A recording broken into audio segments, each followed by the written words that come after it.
معزز سامعین کرام، آپ سن رہے ہیں ڈیار اردو چینل پر عبداللہ حسین کا ناول نادار لوگ، حصہ چہارم، باب نمبر 7۔ اس شام کو لالے نے اپنے کھانے میں شریک کرنے کے لیے ہم سے ایک لفظ نہ کہا۔ وہ کسی اور ہی خیال میں غرق تھا۔ بی بی نے اس وقت تک ہمیں کھانا نہ دیا جب تک کہ لالا روٹی ختم کر کے پانی پی کر چارپائی پہ لیٹ نہ گیا۔ پھر بی بی نے ہمیں کٹوروں میں سالن اور پھلکے دیے اور خود اپنا کھانا لے کر لالے کے برابر والی چارپائی پہ جا بیٹھی اور بچونگڑوں کے ساتھ مل کر کھانے لگی۔ کوئی نقصان تو نہیں ہوا؟ بی بی نے پوچھا۔ ایک مزدور زخمی ہو گیا ہے، لالے نے کہا۔ ہائے اللہ، زیادہ زخم تو نہیں آیا؟ بی بی نے پوچھا۔ سر پر لاٹھی لگی ہے، زخم گہرا لگتا ہے، ہسپتال لے گئے ہیں، بچ تو جائے گا نا؟ بی بی تفکر سے بولی۔ اس کا علم تو خدا کو ہے، سر کے زخم کا کسے پتہ ہوتا ہے؟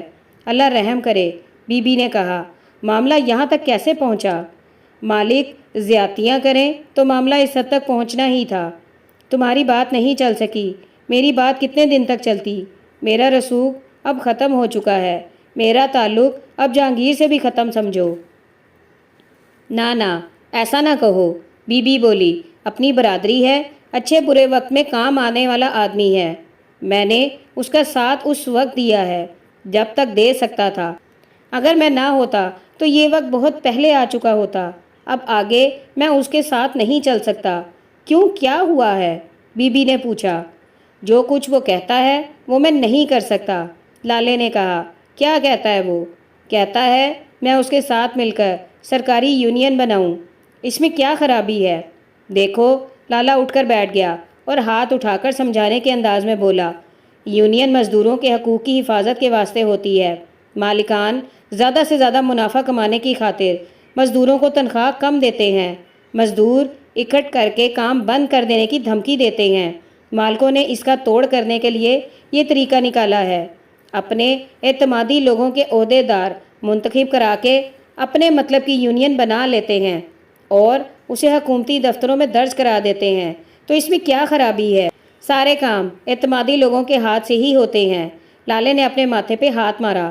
خدا کی بندی، خرابی یہ ہے کہ اصلی مزدوروں کے ہاتھ سے ان کا اختیار چھین کر اپنے پٹھوں کو ان کے مقابلے پر کھڑا کر دیتے ہیں، پھر ان سے اپنی منمانی کراتے ہیں۔ مل تو چلتی رہتی ہے، بی بی نے کہا۔ چلتی رہتی ہے تو کیا ہوا؟ کام چلتا رہتا ہے، مزدوروں کا بھی اور ہمارا بھی۔ تجھے بس پیٹ کی ہی فکر ہے یا کچھ اور بھی کبھی سوچتی ہے؟ لوگوں کے حقوق بھی ہوتے ہیں، ساری بات تو پیٹ کی ہے۔ روٹی اور کپڑا ملتا رہے تو اللہ کا شکر کرو۔ ٹھیک ہے، تجھے روٹی اور کپڑا ملتا ہے، مگر ساتھ ہی تیرا آدمی روز تیری ہڈیاں بھی توڑتا ہے، تو کیا تو مطالبہ نہ کرے گی کہ تجھے مارا پیٹا نہ جائے؟ کروں گی، بی بی نے کہا، مگر وہ تو دوسری بات ہے۔ تو پھر یہ دوسری بات کی ہی بات ہے، یہ حقوق کی بات ہے۔ ظلم کے بہت سارے رستے ہوتے ہیں، مجھے تو تمہاری سمجھ نہیں آتی، بی بی بولی۔ پہلے ان باتوں میں پڑھ کے نقصان اٹھا چکے ہو، تجھے سمجھ نہیں آتی تو میں کیا کروں؟ لالے نے غصے سے کہا۔ مجھے ڈر محسوس ہونے لگا تھا کہ اب لڑائی ہونے والی ہے اور بی بی بھڑک اٹھے گی، مگر اسی وقت دروازے پر دستک ہوئی۔ عباس بھاگ کر گیا، واپس آ کر بولا، ملک جہانگیر نے بندہ بھیجا ہے۔ لالا اٹھ کر گیا، باہر نکل کر اس نے دروازہ اپنے پیچھے بند کر دیا۔ دل میں وسوسہ لیے ہم تینوں صحن میں بیٹھے دروازے کو دیکھتے رہے۔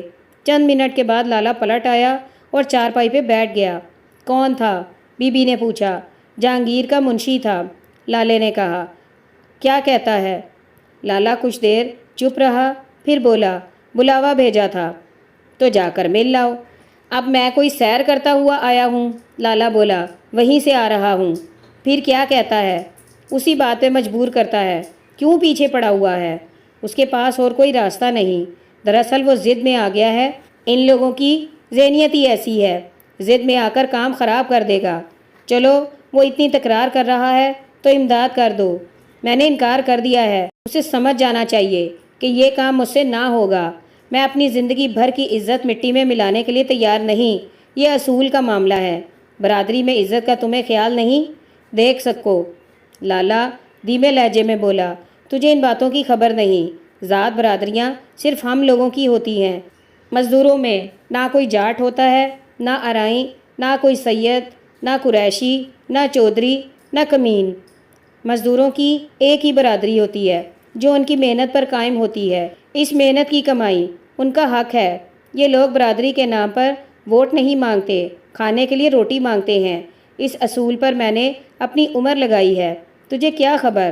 ہاں ہاں مجھے کیا خبر، بی بی چڑھ کر بولی۔ تمہارے اصول ہماری بیڑیوں میں بیٹھ گئے ہیں۔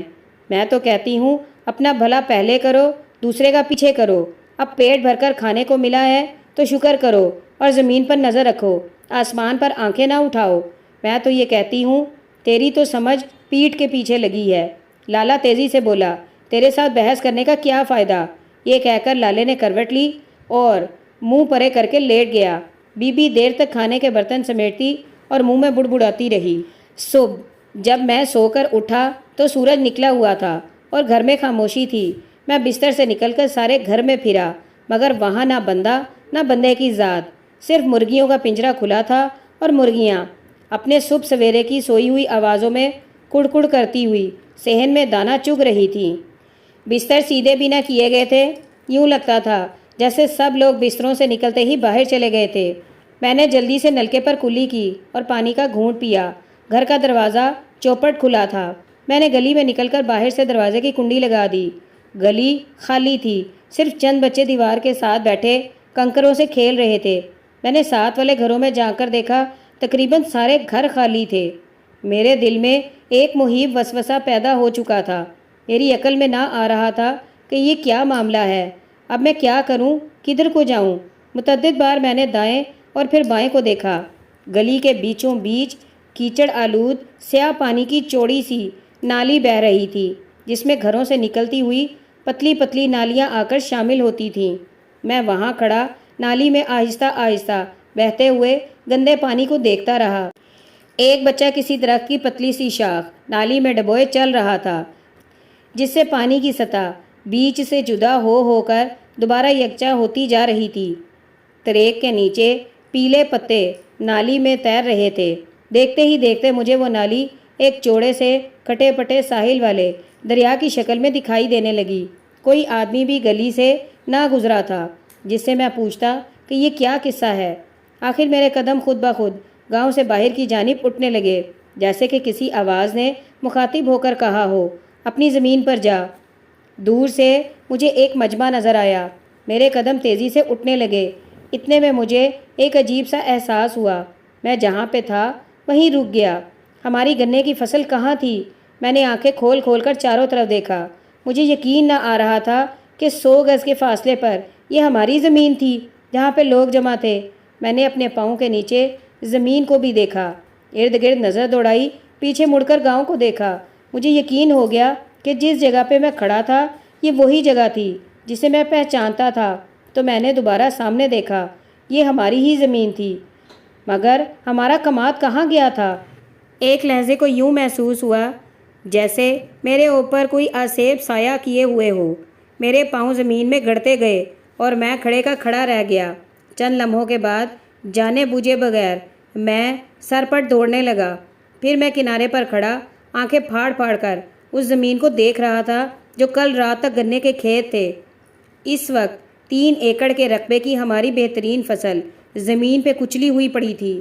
سارا گاؤں وہاں جمع تھا۔ میں ایک نظر زمین کو اور ایک نظر لوگوں کو دیکھ رہا تھا۔ چودھری اللہ داد میرے برابر کھڑا تھا۔ اس نے اپنا بازو میرے کندھوں کے گرد رکھ کر گویا مجھے اپنی حفاظت میں لے لیا، مگر منہ سے کچھ نہ بولا، صرف تعصب سے سر ہلا کر خاموش ہو رہا۔ لالا 4-5 آدمیوں کے جھرمٹ میں کھیت کے کنارے اپنا سر ہاتھوں میں لیے زمین پر بیٹھا تھا۔ بی بی اس سے 2 قدم پرے چند عورتوں کے ساتھ بیٹھی تھی۔ رحمت چوہان کی بیوی ماسی مریم نے اسے کلابے میں لے رکھا تھا۔ بی بی ہاتھ سے اپنی اوڑھنی کو آنکھوں پہ دبائے ماسی مریم کے جسم سے ٹیک لگائے بیٹھی تھی، جیسے اپنے بوجھ کو سہار نہ سکتی ہو۔ حسن اور حسین 3-4 دوسرے بچوں کے ساتھ مل کر کھیت کے اندر گرے ہوئے گنوں کو اٹھا اٹھا کر ان سے کھیل رہے تھے۔ میں جا کر لالے کے پاس بیٹھ گیا۔ میرا جی چاہا کہ چودھری اللہ داد کی طرح میں بھی اپنا بازو اس کے کندھوں پر رکھ کر اسے اپنی حفاظت میں لے لوں، مگر میری ہمت نہ ہوئی، نہ ہی میری جرت ہوئی کہ اپنا منہ کھولوں اور پوچھوں، لالا یہ کیا ہوا ہے؟ اسی وقت میں اپنی دائیں جانب سے ایک آواز سن کر چونک پڑا۔ خدا تیرے ظلم کا بدلہ تجھے قبر کے عذاب سے دے، تجھے کبھی چین نہ آئے، ظالم، خونی۔ آواز بی بی کی تھی، مگر میں اس کی جانب نہ دیکھتا تو مجھے پہچاننے میں دقت ہوتی۔ آواز حلق کی بجائے پیٹ کے اندر سے برآمد ہوتی ہوئی معلوم ہوتی تھی۔ بی بی آنکھوں سے اوڑھنی ہٹا کر دونوں بازو ہوا میں اٹھائے اس ہیبت ناک آواز میں صدا دے رہی تھی۔ ماسی مریم نے نرمی سے بی بی کے دونوں بازو پکڑ کر نیچے کیے اور اس کا سر اپنے سینے سے لگا لیا۔ خونی، بی بی نے آخری لفظ اس کڑی صدا کے طور پر اگلا کہ میری نظر کے آگے وہ ہوا میں جا کر اٹک گیا۔ بیسیوں لوگوں کے اس مجمع پر ایک خاموشی کا عالم طاری تھا، جیسے کہ وہ سامنے کے منظر کی حقیقت کا علم رکھتے ہوں مگر منہ سے بول نہ سکتے ہوں۔ لالے نے اپنا سر ہاتھوں سے اٹھایا، اس کی آنکھیں خشک مگر سرخ تھیں۔ میں نے سوالیہ نظروں سے لالے کو دیکھا مگر اس کی آنکھیں بچوں پہ لگی تھیں جو ڈھی ہوئی فصل کے بیچ ہنس ہنس کر بھاگ رہے تھے۔ میری جانب دیکھے بغیر اس نے ایک ہاتھ میرے سر پر رکھ دیا اور چوکڑی کی حالت سے اٹھ کر پاؤں کے بل بیٹھ گیا۔ ارد گرد کے لوگوں نے جیسے ہی لالے میں حرکت کے آثار دیکھے آپس میں باتیں کرنے لگے۔ بکو چوہا اپنے کھیت میں سویا تھا، کسی نے کہا۔ اوئے برکت، چودھری اللہ داد نے آواز دی۔ چھوٹے سے منہ والا بکو دوسری طرف سے اٹھ کر آیا۔ تو رات کو اپنے کھیت میں سویا تھا؟ ہاں چودھری۔ وہ کھاٹ تیری ہے؟ چودھری اللہ داد نے ایک کلے کے فاصلے پر چارے کے کھیت کے کنارے پڑی کھاٹ کی جانب اشارہ کر کے پوچھا۔ ہاں چودھری، ادھر ہی پڑی ہے، ایک قدم نہیں ہلائی، کھیس بھی نہیں اٹھایا۔ تفتیش میں اللہ جانے کیا کچھ کہنا پڑے۔ بکو چوہا اس ساری ہلچل کے اندر اپنے آپ کو اہم جان کر تیز ہو رہا تھا۔ اوئے تفتیش کے پتر، اللہ داد نے کہا، تو رات کو ادھر سویا تھا، تجھے کچھ سنائی نہیں دیا؟ چودھری بلال مسیح موچی بولا، اس کی گانٹ پر توپ چلا دو تو اسے پتہ بھی نہ چلے، یہ کانوں سے بالکل جا چکا ہے۔ نہ چودھری نہ، بکو دائیں کان پر ہاتھ رکھ کر بولا، بس اس میں کچھ خرابی ہے۔ کھرلوں کے بیاہ پر ایک گولا میرے پاس آ کر پھٹا جس سے پردہ ذرا ہل گیا ہے، دوسری طرف سے ساری بات سن لیتا ہوں۔ تیری بات سن رہا ہوں کہ نہیں چودھری؟ ہاں ہاں بول، مجھے قرآن کی مار پڑے جو جھوٹ بولوں۔ ساری رات نہ ٹریکٹر کی آواز نہ ڈوزر کی، میں سن لیتا تو وہ یہ کب کر سکتے تھے؟ تو کیا تیرے فرشتے آ کر فصل ہاتھ سے کاٹ گئے ہیں؟ اللہ داد نے کہا۔ بکو چوہے کی بیوی عقب سے نکل کر آگے بڑھی۔ چودھری اس نامراد کو کیا پوچھتے ہو؟ اس کی آنکھ بند ہو جائے تو اسے اپنی دھوتی کا بھی ہوش نہیں رہتا، ایرا وغیرہ سب کھول کر ننگا پڑا رہتا ہے۔ سارے جانتے ہیں پچھلے سال اس کی دھوتی کے ڈب سے چور 90 روپے نکال کر لے گئے تھے۔ اس کی آنکھ بند ہو تو نامراد مردہ ہے مردہ۔ چل لوئے، بڑھ بڑھ کر بولے جاتا ہے۔ وہ بکو چوہے کو اپنے آگے آگے دھکے دیتی ہوئی وہاں سے نکال کر لے گئی۔ لالا اپنے سامنے سے ایک ٹوٹا ہوا گنا اٹھا کر بے خیالی سے اس پہ ہاتھ پھیرنے لگا، جیسے بجائی کے لیے گانٹھوں کا انتخاب کیا کرتا تھا۔ پھٹے ہوئے گنوں کا رس بہہ کر جگہ جگہ پہ زمین میں جذب ہو چکا تھا، جس سے خشک مٹی میں چھوٹے چھوٹے سیاہ چٹاخ نظر آ رہے تھے۔ ہوا میں گنے کے رس اور کماد کے کھردرے کاٹ دار پتوں کی ہلکی خوشبو پھیلی تھی۔ چودھری اللہ داد نے جھک کر لالے کے کندھے پر ہاتھ رکھا اور رازداری سے پوچھا، کوئی قانونی کارروائی؟ لالے نے خاموشی سے نفی میں سر ہلا کر بات ختم کر دی۔ پھر وہ ہاتھ سے گنے کا ٹکڑا پھینک کر اٹھ کھڑا ہوا، نرم نرم قدم دھرتے ہوئے، گویا پھولوں پہ چل رہا ہو۔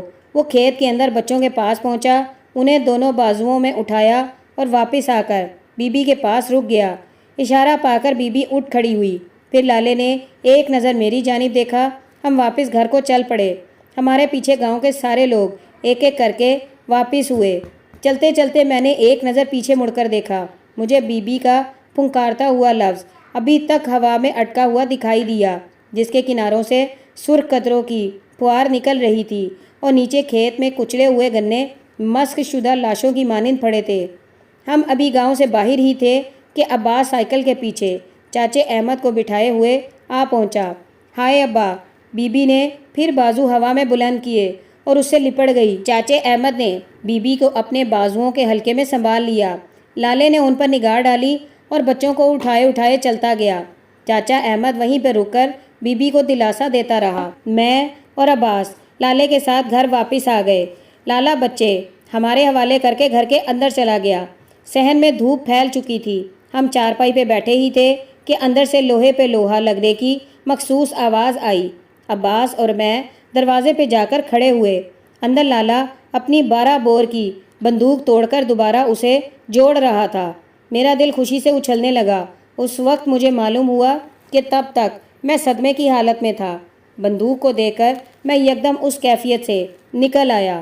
غصے کا ایک لاوا جو اندر ہی اندر لہریں مار رہا تھا میرے دل کو چڑھنے لگا۔ اسلحے کی اس سیاہ خاموش شکل میں پوشیدہ قوت اور سرد فولاد میں آگ اگلنے کی اہلیت نے میرے احساس کو جگا دیا تھا۔ بندوق کی جھلک نے میرے اندر طاقت کا لالچ پیدا کر دیا تھا۔ میرا خون جوش مار رہا تھا۔ عباس بھی میرے ساتھ کھڑا اشتیاق سے بندوق کو دیکھ رہا تھا۔ لالے کے چہرے پر کوئی تاثر نہ تھا۔ وہ ڈبے سے کارتوس نکال رہا تھا کہ بی بی اور چاچا پہنچ گئے۔ بی بی نے صحن سے ایک بچے کو گود میں اٹھا لیا، دوسرا اس کی قمیض کا دامن پکڑ کر ساتھ ساتھ چلنے لگا۔ جیسے ہی بی بی اندر کے دروازے پر پہنچی اس نے دہائی دینی شروع کر دی، ابا ابا اسے پکڑ، ہائے یہ کسی کا خون کر دے گا ابا۔ چاچا احمد اسے سامنے سے ہٹا کر اندر داخل ہوا۔ اس نے آگے بڑھ کر لالے کے ہاتھ سے بندوق لے لی۔ لالے نے بندوق بے مزاحمت اس کے حوالے کر دی۔ ہم بدلہ لیں گے جاز، چاچے نے کہا، سوچ سمجھ کر، اسکیم بنا کر۔ یہ جلد بازی کا کام نہیں، بدلے کی بات نہیں چاچا، میں اسے صاف کر رہا تھا۔ لالا بولا، فصل پر جا کر سوؤں گا۔ ٹھیک ہے، میں بھی تیرے ساتھ سوؤں گا۔ اوئے، چاچے نے مجھے اور عباس کو مخاطب کر کے کہا، شام و شام بسترے اور چارپائیاں ادھر لے جانا، کہیں نکل نہ جانا، سن لیا؟ ہاں چاچا، ادھر ادھر نکل گئے تو چمڑی الگ کر دوں گا۔ نہیں چاچا، میں نے جواب دیا۔ ہم سب صحن میں دیوار کے سائے کے اندر چارپائیوں پہ بیٹھے تھے۔ کچھ دیر کے بعد سائیں چلا 82 سے پھرتا پھراتا ہوا آ پہنچا۔ اس نے کماد گرانے والوں کو 2-4 غلیظ گالیاں دیں اور حکا تازہ کرنے لگ گیا۔ گاؤں کے اکا دکا لوگ آتے اور جاتے رہے۔ وہ کچھ دیر بیٹھتے، حکے کے 2 کش لگاتے اور افسوس سے سر ہلاتے ہوئے رخصت ہو جاتے۔ ان کے وتیرے سے ظاہر ہوتا تھا جیسے کہہ رہے ہوں کہ زبردستوں سے لڑائی مول لینے کا نتیجہ اچھا نہیں نکلتا۔ میرا غصہ ابل رہا تھا۔ میں اور عباس الگ چارپائی پہ بیٹھے تھے۔ میرے ہاتھ میں بندوق آ جائے تو ساروں کو بھون دوں، عباس نے کہا۔ ہاں، میں نے جواب دیا۔ چل، وہ بولا، بندوق نکال کر لے چلیں۔ کیسے نکالیں؟ ابھی ابا اور لالا ادھر ادھر ہوں گے تو نکال لیں گے۔ ہم نیچی آواز میں باتیں کر رہے تھے مگر ہماری گفتگو چاچے کے کان میں جا پڑی۔ کیا بول رہے ہو؟ اس نے سختی سے پوچھا۔ کچھ نہیں ابا، عباس نے جواب دیا۔ گائے ٹکرانے لگی۔ لالا اپنی جگہ پر بیٹھا رہا۔ باسے، چاچے نے حکم دیا، چل اٹھ کر دھارے نکال۔ سنتا نہیں، بے زبان جانور تکلیف میں ہے، پہلے ہی 2 گھنٹے دیر ہو گئی ہے۔ عباس نے اٹھ کر بالٹی میں دودھ دھویا۔ بی بی نے دیچکا چولہے پر رکھ کر دودھ کو ایک ابالا دیا اور بچوں کو پلایا، مگر بی بی نے اپنے کھانے پینے کو چولہے پہ کچھ بھی نہ چڑھایا۔ سائیں چلا بار بار چولہے کی جانب دیکھ رہا تھا۔ اتنے میں ماسی مریم نے گرم گرم پراٹھے، آم کا اچار اور سلور کے منہ بند برتن میں ابلتی ہوئی چائے بھیجی۔ چاچے، سائیں چلے، عباس اور میں نے ناشتہ کیا۔ بی بی اور لالے نے اسے چھو کر بھی نہ دیکھا۔ کھا لے، چاچا کبھی بی بی اور کبھی لالے سے کہتا، پیٹ سے دشمنی نہ کر، پیٹ ایک بیماری کا نام ہے، اس کو خوراک دیتے جاؤ تو آرام سے سویا رہتا ہے، نہیں تو مغز بھی کام نہیں کرتا۔ کھا لے، ہاتھ آگے کر، کھا۔ مگر نہ بی بی اور نہ لالے نے آنکھ اٹھا کر روٹی کو دیکھا۔ روٹی ختم کر کے چاچے نے چائے کٹورے میں انڈیلی اور ابلتی ہوئی چائے کو پھونکوں سے ٹھنڈا کیا، پھر سرخیاں لے کر پینے لگا۔ دروازہ کھلا تھا۔ الیاس کمار نے باہر سے جھانک کر دیکھا۔ آ جا، چاچے احمد نے آواز دی۔ الیاس چاچے احمد کے پاس آ کر کھڑا ہو گیا۔ بیٹھ جا، چاچے نے کہا، چائے کا پیالہ پی۔ نہ چودھری، بیٹھنا نہیں، کام کو جا رہا ہوں، سویرے کھیت پر گیا تھا، سنتے ہی جا پہنچا تھا۔ ظلم ہوا ہے، خدا ان کو اس کا بدلہ دے گا۔ کیوں، خدا کو کوئی اور کام نہیں؟ چاچا بولا۔ ظلم ہے چاچا، ظلم سے چکایا جاتا ہے۔ درست ہے چودھری، زور آوری کا کام ہے۔ ٹھیک ہے، چاچے احمد نے کہا، زور آوری کا کام ہے، پتہ لگ جائے گا۔ ایک بات کرنے آیا تھا چودھری۔ کر وہ گنے، کمار جھجکتا ہوا بولا، خراب ہو گئے ہیں۔ ٹھیک ہے، الیاس چپ کھڑا رہا۔ یہ بات بتانے آیا تھا؟ چاچے نے سختی سے پوچھا۔ تیرا مغز ٹھیک ہے؟ میں خیال کر رہا تھا بات کروں کہ نہ کروں، گنے تو خراب ہو گئے ہیں۔ چاچے احمد نے یکدم ہاتھ سے چائے کا پیالہ پھینک دیا۔ اس میں ایک گھونٹ چائے جو رہ گئی تھی زمین پر پھیل گئی۔ اسی ہاتھ سے چاچا تیزی سے پیر کی جوتی اتار کر الیاس کمار کے پیچھے بھاگا۔ ٹھہر تیرے کھروں کی ماں کی۔ الیاس کمار پیچھے پاؤں چھلانگ لگا کر دوڑ پڑا اور دروازے کی دہلیز پھلانگ کر غائب ہو گیا۔ چاچا دروازے میں کھڑا منہ اٹھا کر اسے گالیاں دیتا رہا۔ چاچا تو خام خواہ سختی کرتا ہے، لالے نے کہا۔ کیا مطلب تیرا؟ چاچے نے جواب دیا۔ ہمارے اوپر زیادتی ہوئی ہے اور اسے اپنے کھروں کی پڑی ہوئی ہے۔ کیا حرج ہے؟ لالے نے کہا۔ غریب آدمی ہے، جا ہوئے سرفرازے، کہہ دے لے جائے جتنے ضرورت ہیں۔ خبردار ہوئے چمڑی الگ کر دوں گا۔ چاچا مجھ سے بولا۔ ہمارے گنے ٹھیک ہیں یا خراب ہیں؟ ڈنگروں کے واسطے نہیں ہیں، آخر کو تو ڈنگروں کو ہی کھلانے پڑیں گے، لالے نے کہا۔ دیکھا جائے گا، گنے ادھر ہی رہیں گے، گاؤں کا ایک ایک بندہ دیکھے گا، روز دن چڑھے دیکھیں گے اور شرمسار ہوں گے۔ 3 ایکڑ فصل میں ٹریکٹر پھر گیا اور ان حرام خوروں کو خبر ہی نہیں ہوئی۔ بعد میں دیکھا جائے گا ڈنگر کھائیں گے یا بندے۔ لالا ہار مان کر چارپائی پہ لیٹ گیا۔ فکر نہ کر جاز، چاچا بولا۔ 2-4 دن صبر کر، میں اپنے بندوں سے بات کرتا ہوں، بدلہ لیں گے۔ کچھ کھا پی کے لیٹ، پیٹ سے بیر نہ کر، آج بھی کھانا کل بھی کھانا، ابھی کھا لے۔ لالے نے کوئی جواب نہ دیا۔ ابا اس کا بدلہ لینا ہے، بی بی نے کہا۔ بی بی کے اندر حیرت ناک تبدیلی آ گئی تھی۔ اب وہ اپنا بھی بھلا دوسروں کا بھی بھلا والی بات بھول چکی تھی۔ تیرے کہنے کی کوئی ضرورت ہے سکو، چاچے نے کہا۔ میری پگ اتر گئی ہے، بستی کا مقام ہے، بدلہ لازم آتا ہے۔ 7 ایکڑ تو بچ گیا ہے، بی بی نے کہا۔ ہم گڑ بنا لیں گے مگر اس کی مل بند کرا دیں گے۔ لالا کڑوی سی ہنسی ہنسا۔ ہمارا گنا رکنے سے کوئی مل بند ہوتی ہے یا نہیں، پر ہمارا ایک گنا ادھر نہیں جائے گا، خدا جنگیر کا بیڑا غرق کرے گا، دیکھ لینا، میری بات پتھر کی لکیر ہے۔